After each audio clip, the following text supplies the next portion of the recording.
মৌসুমী বায়ু সক্রিয় থাকায় ঢাকা সহ দেশের কয়েকটি জেলায় বৃষ্টিপাত হচ্ছে। গত 24 ঘন্টায় সবচেয়ে বেশি বৃষ্টিপাত হয়েছে ফেনীতে 399 মিলিমিটার, আর 24 ঘন্টায় ঢাকায় বৃষ্টিপাত হয়েছে 77 মিলিমিটার বলে জানিয়েছে আবহাওয়া অফিস।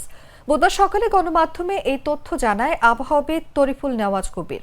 এছাড়াও তিনি জানান, আজ বিকেলের পর থেকে বৃষ্টির পরিমাণ কমে আসবে, তবে ঢাকা, রাজশাহী, ময়মনসিংহ, সিলেট, চট্টগ্রামের অধিকাংশ জায়গায় হালকা থেকে মাঝারি বৃষ্টি হতে পারে। রংপুরের অনেক জায়গায় হালকা থেকে ভারী বৃষ্টি হতে পারে। ঢাকা, খুলনা, বরিশাল, চট্টগ্রামের কোথাও কোথাও ভারী থেকে অতি ভারী বৃষ্টি হতে পারে।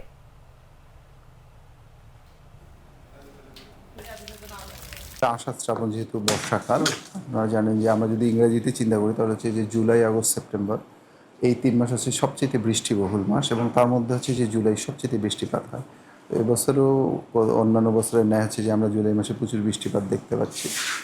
তো বিগত 24 ঘন্টায় আমরা যদি দেখি যে ফেনীতে 399 মিলিমিটার বৃষ্টিপাত রেকর্ড করা হয়েছে সর্বোচ্চ, এবং ঢাকায় 77 মিলিমিটার।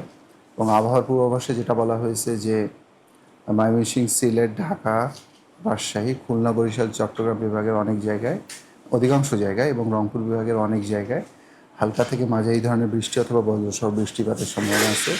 সেই সাথে ঢাকা, খুলনা, বরিশাল, চট্টগ্রাম বিভাগের কোথাও কোথাও ভারী থেকে অতি ভারী বর্ষণের সম্ভাবনা আছে।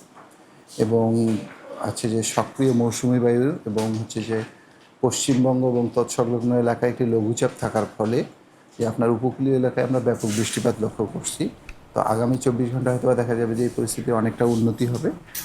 দেখা যাবে যে হয়তো এর প্রভাবে যে বৃষ্টিপাতের যে প্রবণতাটা অনেকটাই কমে আসবে।